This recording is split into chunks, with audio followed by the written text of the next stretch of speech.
Iran से आई एक secret खबर ने अमेरिका से लेकर इजराइल तक मिडिल ईस्ट और सेंट्रल एशिया में भूचाल ला दिया है। दोस्तों ये खबर है कि ईरान किसी भी क्षण न्यूक्लियर टेस्ट कर सकता है और ये खबर आई है डॉन न्यूज़पेपर और आईएईए यानी इंटरनेशनल एटॉमिक एनर्जी एजेंसी के द्वारा।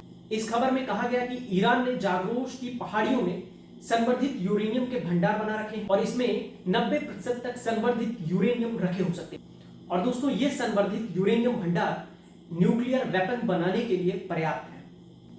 और इससे भी बड़ी खबर यह थी कि 25 मई 2023 को ईरान ने अपनी बैलिस्टिक मिसाइल का टेस्ट करके इजराइल और अमेरिका के लिए एक बड़ी चुनौती खड़ी कर दी है। दोस्तों ईरान ने जिस मिसाइल का टेस्ट किया है वो 2000 किलोमीटर तक मारक क्षमता रखती है, यानी अमेरिकी और इजरायली मिलिट्री बेस को निशाना बनाने में पूर्ण रूप से सक्षम है। इसीलिए इजराइल और अमेरिका के लिए मिडिल ईस्ट में एक बड़ी चुनौती खड़ी हो गई है।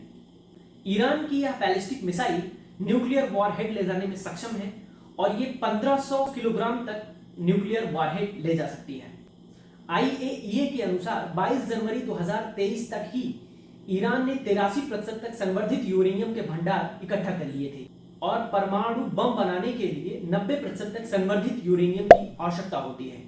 दोस्तों यही कारण है कि जैसे ही आईएईए ने यह खबर जारी की और डॉन न्यूज़पेपर से आई इस खबर ने अमेरिका और इजराइल समेत पूरी दुनिया में एक भूचाल ला दिया, क्योंकि इस खबर में यह भी कहा गया कि ईरान 90% तक संवर्धित यूरेनियम के भंडार अब रख सकता है।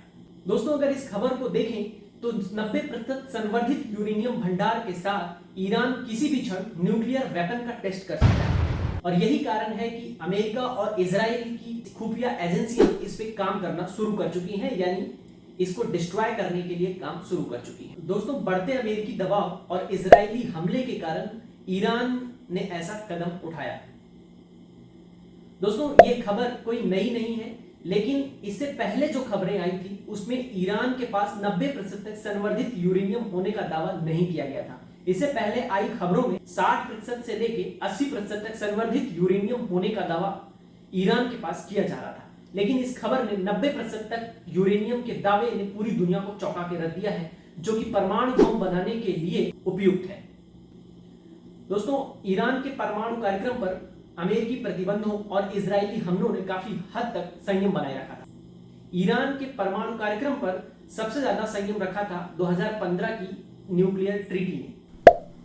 इसके तहत ईरान ने यूएन के 5 अस्थायी सदस्यों और जर्मनी और यूरोपियन यूनियन के साथ मिलकर एक समझौते पर 2015 में हस्ताक्षर किए थे। समझौते के तहत ईरान ने परमाणु हथियारों के लिए अपकेंद्रित समृद्ध यूरेनियम और भारी जल के सभी प्रमुख घटकों के अपने भंडार में महत्वपूर्ण कटौती करने पर सहमत हुआ था। इसके साथ वह अंतरराष्ट्रीय परमाणु ऊर्जा एजेंसी के निरीक्षकों को अपने परमाणु संयंत्रों तक ले जाने के लिए भी अनुमति देगा, ताकि यह सुनिश्चित हो सके कि ईरान गुप्त रूप से परमाणु हथियारों के निर्माण पर काम नहीं कर रहा है। लेकिन 2018 में अमेरिका के एक तरफा दबावों और प्रतिबंधों के चलते ईरान अपने दायित्वों से पीछे हट गया और यह संधि समाप्त हो गई, यानी इस न्यूक्लियर ट्रीटी का एंड हो गया। इसके पश्चात ईरानी परमाणु कार्यक्रम पर नियंत्रण स्थापित करने के लिए जनवरी 2022 में संयुक्त व्यापक कार्य योजना यानी JCPOA पर पुनः वार्ता शुरू की गई, लेकिन यह वार्ता भी इजरायली दबाव के चलते सफल नहीं हो सकी, यानी इजराइल इस पे सहमत नहीं था। इजराइल का दावा था कि ईरान इस समझौते के बावजूद भी अपने यूरेनियम संवर्धन पर काम कर रहा है।